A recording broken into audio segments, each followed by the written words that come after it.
Well, good afternoon to all of you in the Central Time Zone and out on the East Coast, and good morning to those of you that are a few hours behind us. I just want to, welcome everybody to an event that I'm going to be doing every Monday. Hopefully, it's going to be at this same time, but it may change up from time to time. But I think, one important thing for all of us to come to grips with is the fact that baseball season is here. Finally upon us. A lot of exciting things already happening as we've just opened up a few games, and I'm coming to you live from the friendly confines of Wrigley Field. So getting into the swing of things. So let me get right into the presentation and the information that I want to share with you. This is all about 5 specific things that I think you ought to avoid. Now, it's real easy for us to come up with a long list of things that you need to do, and those things are absolutely important. But I did want to take a cautionary note and a few comments on things that you should try to not do, and that's really what this session is. And so the first thing I do want to get very open with you is that I'm not giving you 5 actions on things you should avoid. I'm actually going to give you 6. And so before I get into the 6, let me just cover a couple quick things for you, tell you real quickly in about 2 minutes what the North Shore Executive Networking Group is all about. You'll hear people referring to us as NSENG or NSENG. One thing I want everybody to understand that the membership into this organization is absolutely free. There are no hidden costs here. But when you join, you're going to get access to a couple really important things. One is you're going to get access to the 9,300 plus members that are part of this organization that I started 12 years ago. And you're going to get access to 3 of my webinar recordings on how to find a job during COVID, as well as a Q&A sessions that I've conducted with lots of members across the country. The folks in this organization are willing to share information with you and to make introductions into a lot of companies that you may not be able to get into on your own. And I think one of the biggest barometers about the success of this organization is that we had over 500 people land new jobs last year. And we have been averaging 10 members landing jobs every week for the last 10 years. So while I've been doing this for 12, we've had a tremendous clip of folks that have gotten on with their lives and moved on to some great jobs. I'm going to suggest that you all join our LinkedIn group. There's a lot of great activity going on in here. It's a great place to ask questions of other folks. And there are advertised jobs in here, and some of which have benefited a lot of our members. So please join our group if you haven't already. And that's in addition to joining NSENG off of our homepage. We have tremendous resources in this group. I've got over 20 different webinar recordings, which are typically an hour and a half, 2 hours, as well as 3-hour workshops. So I encourage you to go to the website. You'll see all different topics that are available to you, and any one of those might be, things and areas where you could use some help. Here's a few of our upcoming events.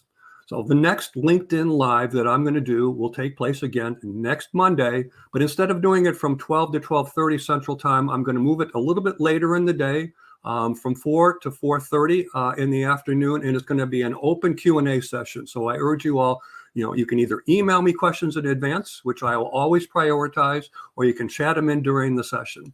On Wednesday, the 20th, I've got an hour and a half session going on. Our speaker is going to be Elliot Shapiro, and he's fantastic. He's a professional speaker with regard to training people on how to become better presenters and better in job interviews. And we're going to talk about how to raise your confidence level leading up to and during those interviews. And we're going to do a couple mock interviews with members during this session.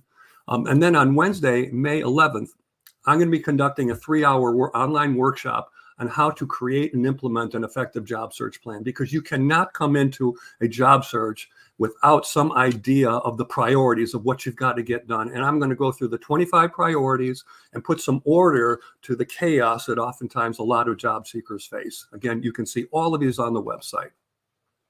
Any of you that feel you could use a little bit of assistance, I do a great deal of job search coaching, and it comes in a couple different ways. There's job search coaching packages that you can purchase right on the website, bronze, silver, and gold, and you'll see the details behind them. You get access to potentially 8 different webinar recordings, the job search plan document, and time with me through Zoom calls. I also do customized one-on-one coaching. There's no end to the number of things that we can do together.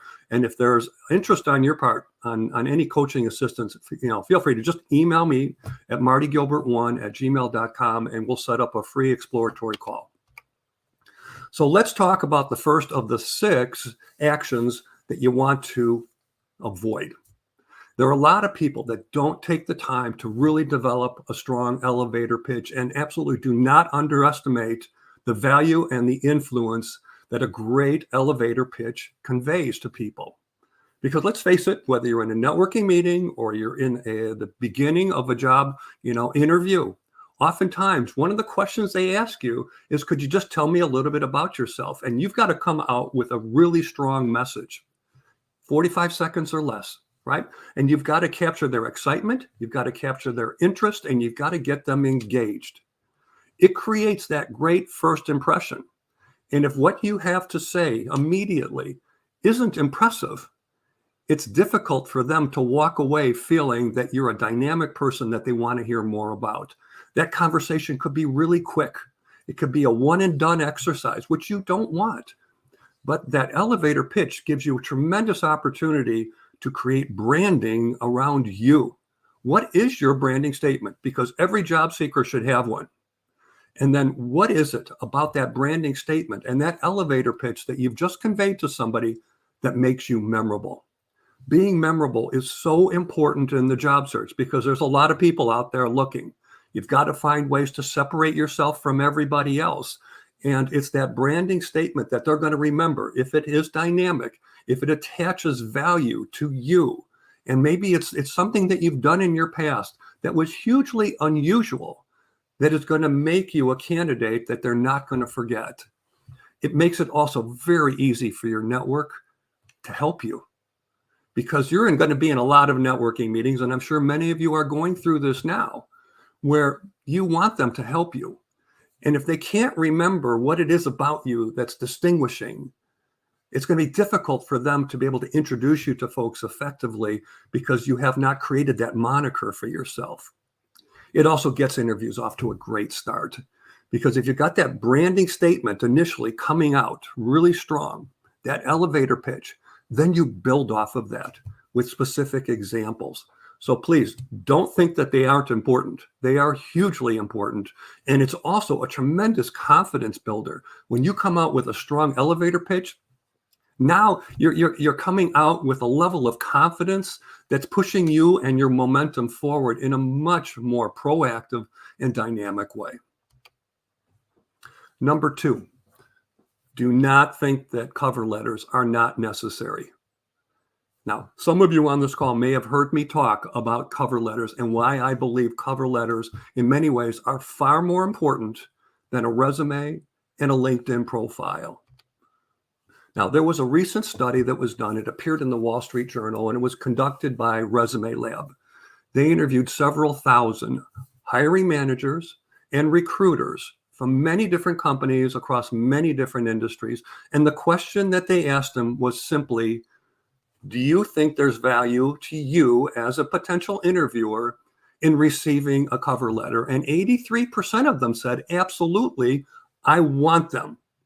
Now, you will hear from people, maybe in HR, who say, we don't even read them. And that's not important, because the people that really have the power to make hiring decisions, if you're not looking for a job in HR, are the hiring managers. And so when you send that cover letter into them, it conveys to them a lot of very important messages, but they're reading them. Now, the disappointing thing is that while 83% of hiring managers and recruiters said they like getting cover letters, and again, cover letter is nothing more than an email, you attach your resume to it, only 38% of job seekers said that they're actually writing them. So therein lies the conundrum. The people with the power want them and enjoy getting them, but the people who need that job, in many cases, 2 out of 3 aren't even writing them. So that's an issue. And what I hear from a lot of job seekers is, well, I've got to write a customized cover letter. And the answer to that is absolutely, you do. And the complaint is, well, it takes me 2 to 3 hours to write one of those, and I don't have that kind of time to write highly customized cover letters to every single company that I'm trying to break into. And my response to that is, your approach is all wrong. I have a way in which you can write highly customized cover letters in less than 15 minutes. Now, I've got an entire hour and a half webinar on this, but this is something that I feel very strong about. And there are ways in which to do this without spending a great deal of time, because I am a firm believer that resumes tell, but cover letters sell. They do what a resume and what a LinkedIn profile can never do. And let's just talk a little bit about comparing a resume versus a resume versus a cover letter. Now, here are some of the downsides of a resume, but everybody has to have one. And let's face it, the average resume only gets 6 to 10 seconds of read time. Think about that, 6 to 10 seconds. That's not a lot of time. And so during that time, you've got to capture a lot of interest, and it can be really tough. So there's a lot of content in resumes. There's a lot to read. Resumes are easily screened out by the applicant tracking system, the ATS. They are in there. They are inside companies because they're getting bombarded with a lot of resumes, and they just don't have the time to ferret out which ones are the ones associated with the people that we ought to have a phone screen with. Oftentimes, some of the greatest accomplishments and achievements from your background get buried amongst the 10, 20, 30 bullet points that you might have in your resume. So they can be hidden. You're not trying to hide them, I realize, but there's just so much content. And when somebody reads your resume, you are in essence asking them, read through my 2 pages, read through my 3 pages, and you decipher whether or not my background aligns with the job you're trying to fill. Well, that's a lot of heavy lifting. That's asking a lot of a recruiter, of a hiring manager. And it's one of the reasons why ATSs are there. And by the way, ATSs are not good judgments of talent. They are looking for keyword matches, right? And I encourage people to play that keyword game. But when you look at a resume, there's a lot to look at.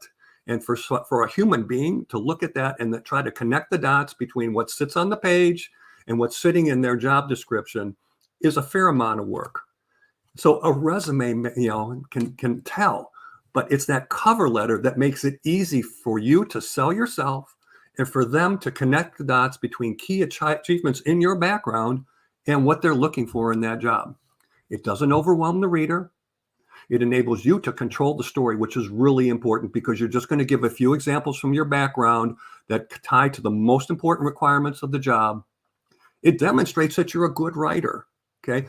Resumes aren't necessarily, the most effective way in which to demonstrate your writing skill, but they are important. But a cover letter does that to a much greater extent, and it opens up the door to interviews in a way that the resume, the LinkedIn profile simply cannot do. And as I said, you should be able to write these in less than 15 minutes. And I've developed a way in which customization and speed have tremendous overlap. And typically most job seekers are choosing one or the other. Because if I want to be fast, and being fast and responding to jobs is important, then I can't customize things. And if I customize things, then it's going to take me 2 to 3 hours with everyone I'm writing. And I can tell you, I've developed a methodology where you can get these coming together and be so much more effective in the way you respond to companies. Because you could be one in a huge stack of resumes, which is not promising. Or you can write that dynamic cover letter and now get a lot of time and attention with the right people inside different companies that are of interest to you, whether they have a job or not. Because some of the greatest jobs are not online. They're not advertised. They're sitting up in someone's head right now, and they just haven't put it out there. Number 3, when you are applying to an online job and you eventually hit submit, it's not game over and wait. Do not take that attitude. You've got to be far more proactive and far more aggressive in the way that you go about your job search. Because if you just hit submit and figure, you know what, if they like me, they'll call me, your odds are essentially 100 to 1. You've given up to the 100 to 1 odds that are probably sitting out there still today with a lot of jobs. But you can take those odds down to 1 to 1. If you go on to LinkedIn and you conduct a filtered search. You can do filtered searches in any number of companies that enable you to find the hiring manager's boss, and all of their peers. So just by way of example, let's say you're looking for a marketing manager role. Well, who are the people that you want to make aware of your background, of your cover letter and the attached resume? Well, you want the director of marketing and or the VP of marketing, but you also want that director of marketing's peers, the director of sales, the director of operations, the director of product management, the director of finance, and you can go up a step even higher if you want. But there's no reason not to send your great email cover letter and your resume attached to multiple people inside these firms. Because I can tell you, I have coached so many job seekers who've been in searches, they hit submit and they do nothing else. And we change that behavior by taking a much more proactive, aggressive stance to getting the word out about you. And they've gotten rejected by the ATS within 15 or 20 minutes, and we've still been able to get them interviews because of taking that next most absolutely critical step, and that's not stopping after hitting submit. You got to get the word out to many people because you are an unknown product at this point. Number 4, you should not spend a lot of time answering online ads. And this is a very common mistake by a lot of job seeker and it can be a huge waste of time. The fact is, it's real easy to get attracted to sites like Indeed and ZipRecruiter, Career Builder, LinkedIn, and start with a job title that you were interested in, and then it leads you to other jobs and other jobs and other jobs. And before you know it, you're looking at your watch and you're going, oh my God, I just spent 45 minutes chasing after all kinds of online ads, and I couldn't for the life of me remember where I started. Let alone what I've done during this time. And it can encroach on some of those valuable parts of the day. And that's why I say this activity is an evening and a weekend activity. It should never interfere with the core, most precious times of the day. And fine, I'll be a little forgiving. You can spend 5 to 7 hours a week, but not more than that. It should never make up more than 10 to 15% of your job search week. So the counter to that is, how do I make better use of my time? So if I'm only spending 5 hours a week answering online ads, and I got to tell you, if you've got that approach on writing customized cover letters in 15 minutes or less, you won't have any problem with meeting this objective, because it'll be so easy for you to respond to all kinds of online ads or companies that you want to make your background visible to who don't have a job advertised today. But a far better use of your time is to build out this database. You got to build out a database of who you're going after. What are all the industries that are of interest to you? Who are all the companies under those industries? You got to research these companies, and then you got to find the key people in every one of those firms. So let's think back about that comment I made about emailing your cover letter to several people in a company. So if you come from the telecommunications industry, as an example, well, telecommunications is pretty broad. There's a lot of sub-industries within it. Some are wireless, some are wireline, just as an example. And then who are all those companies inside that industry? Well, for many of you, with COVID and life after COVID, companies have changed. Companies are changing. They no longer feel that everybody has to be located in the city of the home office. It could cut across many different jobs. It's not just salespeople. It could be marketing, product management. It could be, operations, finance, legal, any number of people, because one of the greatest things that has come out of COVID is that companies finally have come to the realization you can actually trust and empower your people to be productive working remotely when they're not right under my thumb. And because of that, the good news for job seekers is that you no longer are tethered only to jobs in Houston, Miami, Chicago, LA, Boston, New York. You could be, working for companies that could be thousands of miles away from you, because for many companies, one of the things that they will be doing, and I see it happening already, is cutting down on some of their real estate expense. I worked at Motorola for over 18 years on a campus where we had 10,000 employees. Today, it's fewer than 1,000, and they have sold off parcels of that campus to other companies. They just don't have a need to house all these people under one roof or multiple buildings. It's happening downtown in the Chicago Loop. Yes, people will be going back to work at some point in time in either a hybrid or a full-time environment. But I think a lot of companies have come to the realization, we've got to be a lot more flexible. We got to be more understanding with our people, and we got to give them opportunities to accommodate the lifestyle needs that they have and want, because we want the best people, and the best people may not necessarily be in our home market for every single job that we're trying to fill. So the best use of your time, build out that database, industries, all the companies in the industries, and then the 5, 6, or 7 key people in every one of those companies that you want to then create an outbound marketing campaign to. You got to network into these people. LinkedIn is a great tool to do that. And I've told to many people in NSE&G that I can build out an org chart literally in 5 minutes by doing filtered searches and who's also viewed your profile on LinkedIn. And if you don't have somebody in your network who can make an introduction into a company for you, then send in cold emails. Cold emails, in many cases, got me jobs where I didn't have people. Now, my situation today is very different because I have so many more LinkedIn connections. And if I was in a job search, obviously, I could leverage a very large number of people that are in my network. But if you don't have somebody to get you into a company, don't let that hold you back. Because if you've got a strong email cover letter and you got a decent resume, you can find all the right people and email them directly and now get the attention and the visibility and the potential engagement that will open up the door to interviews that you otherwise wouldn't get. Number 5, I don't want you to think like a job seeker. Don't think like a job seeker. So many job seekers look and act alike. Okay. And this is not a bash at job seekers. Believe me, I've been one myself on multiple occasions, and I know it's not a lot of fun. But you cannot stand out if you're doing what everybody else is doing. And this is one of the reasons why I'm such a big advocate of my what the hell approach to job search, because you've got to be able to stand out from other people.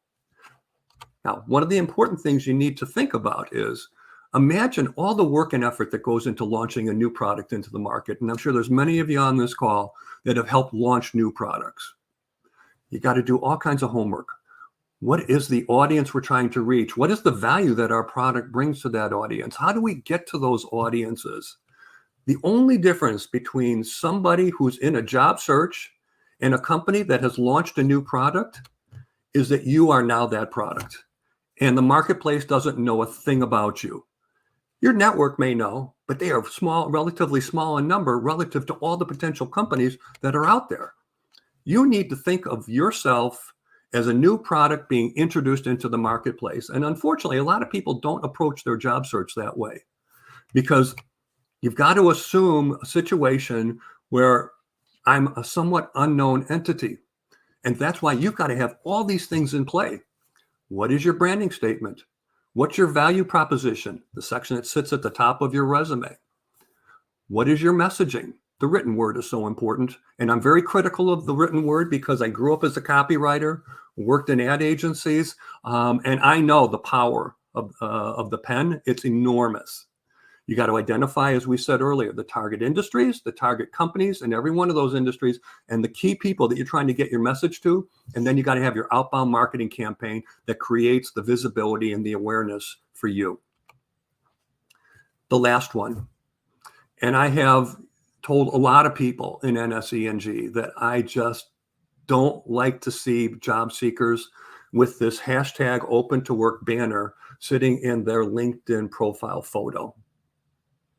Imagine what it does, okay? The message it's conveying to anybody who looks at that photo is it tells companies, hey, I'm unemployed. I'm unemployed. And I think some companies do view it, not all. Some see it as an act of desperation. Yeah, please hire me because I'm unemployed. feel sorry for me because I'm unemployed. And I know that's not the message you're trying to convey. But I can tell you, I've hired a lot of people in my career, and I know a lot of folks that have hired thousands of people in their careers. Companies do not go out of their way to interview unemployed people.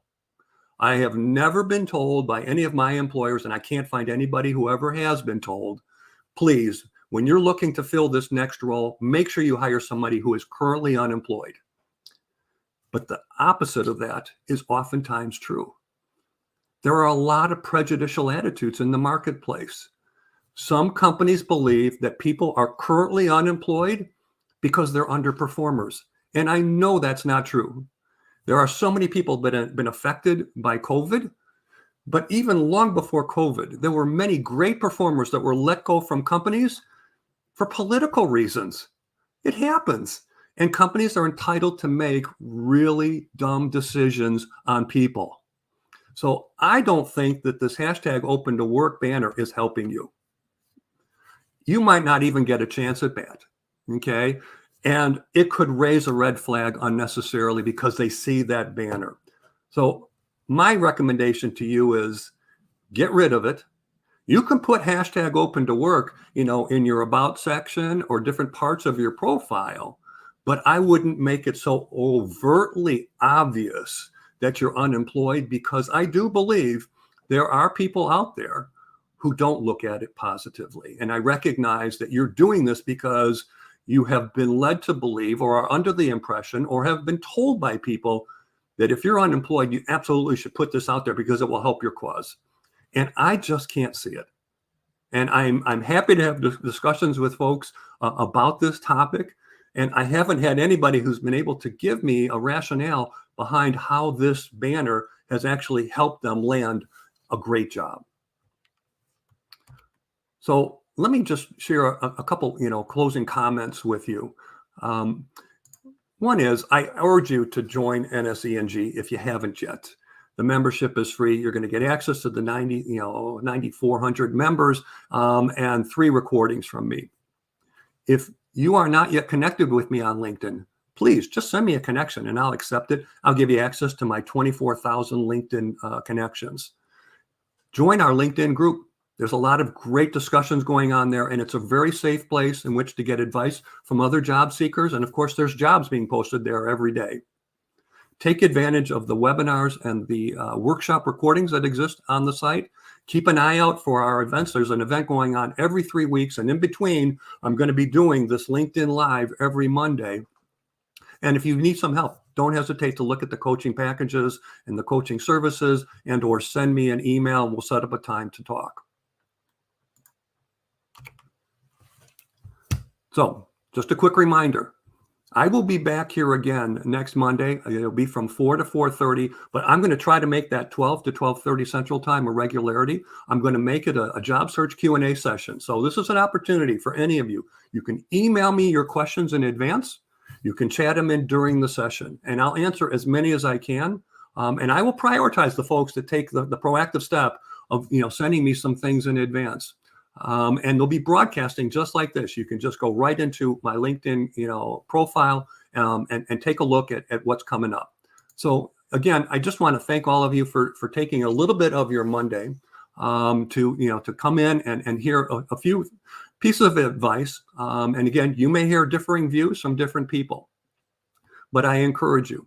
I've shared with you 6 things that I think don't necessarily help you, and some actions that you could take a little bit differently here in your job search that'll make your time in your search more efficient and more productive. So in the meantime, I look forward to seeing as many of you as I can next Monday, the 18th at 4 o'clock Central Time. I hope you can join us for the Q&A session. And in the meantime, I wish you well and all the best in your job search. Take care.